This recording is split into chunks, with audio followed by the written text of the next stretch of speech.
When I was a child in the 1950s, this would have seemed more like a spaceship than a kitchen. Most people didn't even have a fridge. We certainly didn't. And when practically everyone did, there was an obvious demand for a light container for food to pop into the fridge. A canny American inventor, Earl Silas Tupper, had discovered the way to make a fortune.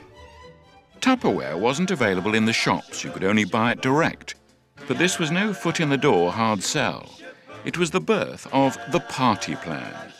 Home party selling appealed to women who wanted to use, in the nicest possible way, their network of friends and relatives.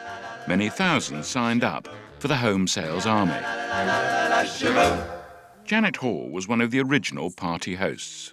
I think because there are certain aspects of the product which are best explained rather than actually just written down. It is a much nicer way to do it in somebody's home. So how did these parties work? You started off by talking to your friends and asking one of them to have a few friends round, and then at that party you might meet somebody that you liked and who said, oh yes, I'll have a party, and so on. And it will keep your sugar and salt sand dry and free from insects and vermin. And what do you have to be really good as a salesperson? Nice people whom I would like to invite into my home.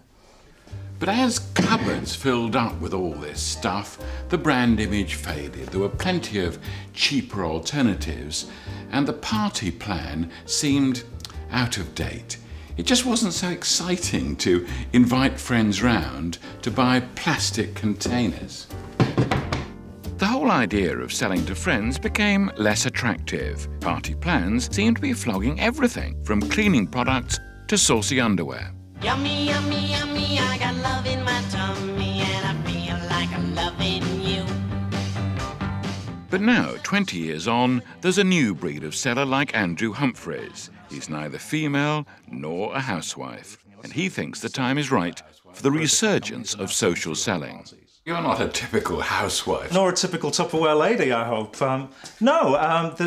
You'd be quite surprised in the range of people who are selling products in this way up and down the country. I did a party on a houseboat. I did a fantastic 1960s party. I think what in the past was seen as something that was a little bit out of date is now seen as something that's a bit of a classic. I just have to see one of these reborn parties, so I've wrangled an invite. Tonight, first-time host Lisa Harris has rounded up her nearest and dearest. Veteran party planner Janet is doing the demo. Mr. Sandman, bring me a dream. Bum, bum, bum, bum. Make him the cutest that I've ever seen.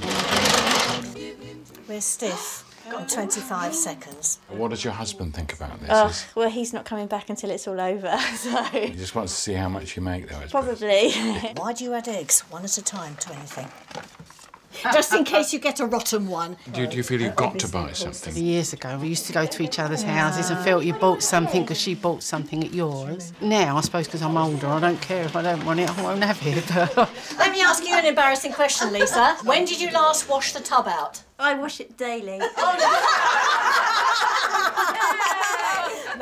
The party plan began as a girls' night out and a soft sell. 50 years on, the plastic is a bit more fantastic. The glories of silicone is that it just comes off. But little else seems to have changed. You snuggle the rim of the bowl into the groove of the seal. That is now an airtight container.